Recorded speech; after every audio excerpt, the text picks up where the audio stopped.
Hey, this is Jim Bauer. I'm with Mainstreet CEO, and this is Mainstreet CEO Lunchbreak.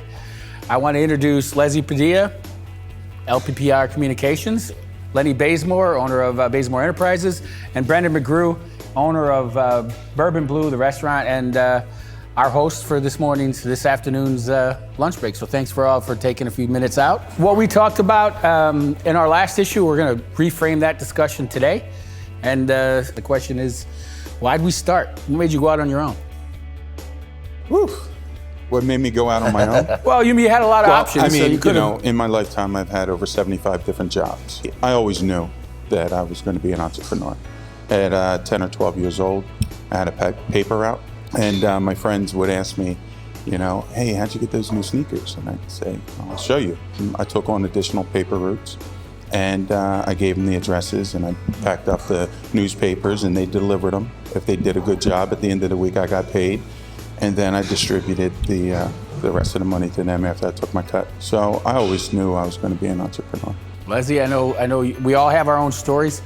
So what's yours? I didn't originally start as an entrepreneur. I fast-tracked through University of Pennsylvania, was recruited by J. Walter Thompson in advertising in New York City, went into entertainment PR because, hey, when you're in New York, why not be in entertainment PR?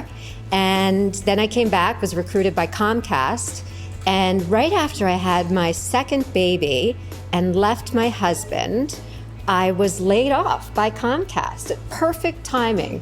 A 1-month-old, a 2-year-old, divorce, laid off. Boom. Moved in with my mom. That was fun. I did interview with other corporations at the time, but it was in 2007, in the beginning of a recession. Perfect business time. Yeah. And the positions I were being offered by great companies were half the salary I was making at Comcast. And so I went out on my own, and my first client was Lynn Doyle, who was a on-air person for CN8, the Comcast network where I worked. And so she was my first client. And from there, I worked with all amazing women entrepreneurs. And finally, somebody said to me, I feel a little bit like you're not including me, like it's reverse. Like, aren't you going to take a male client?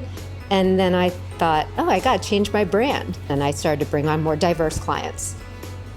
The perspective we have with Mainstreet CEO is when you're not dealing with a huge corporate entity, and some of us or all of us have worked with bigger groups. The question isn't how you get things done, but how do you manage it on your own?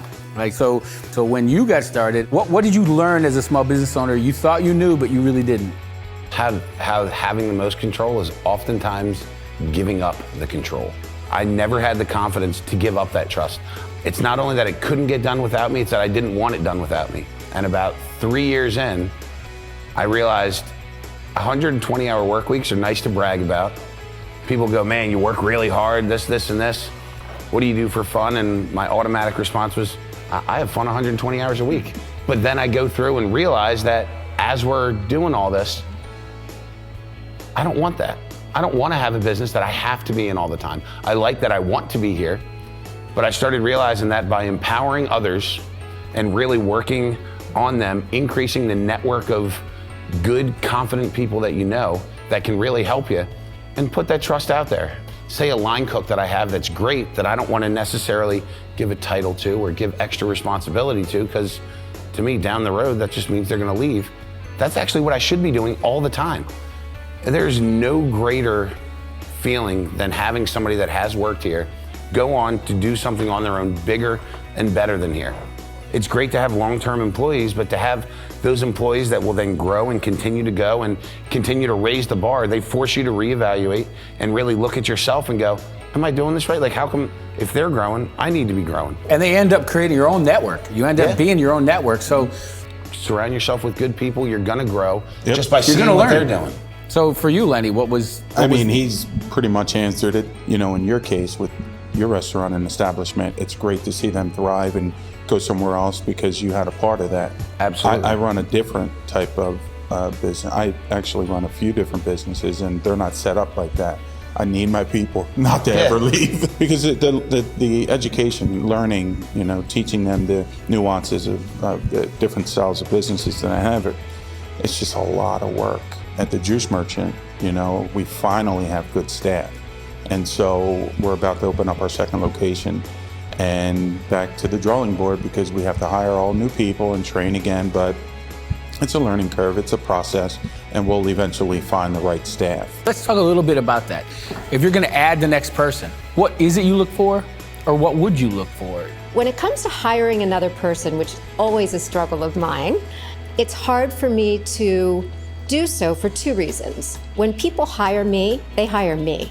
And one of the reputations in the agency world is you have someone like me who has 20 years experience go in and sell the client, and then they're like, cool, sign the client, and then they pass it off to people that just graduated college. And not that those people aren't great, but they're not the person that they hired. So in my business, I've decided to keep it just as me, which is why my business name is Leslie Padilla Public Relations. I'm a single practitioner. And at this point where I am in my personal life, raising 2 children alone, it works for me. When my children are old enough to really take care of themselves, then I can look into hiring somebody else. And when I do that, I'll be hiring somebody that's really good at what I am not good at.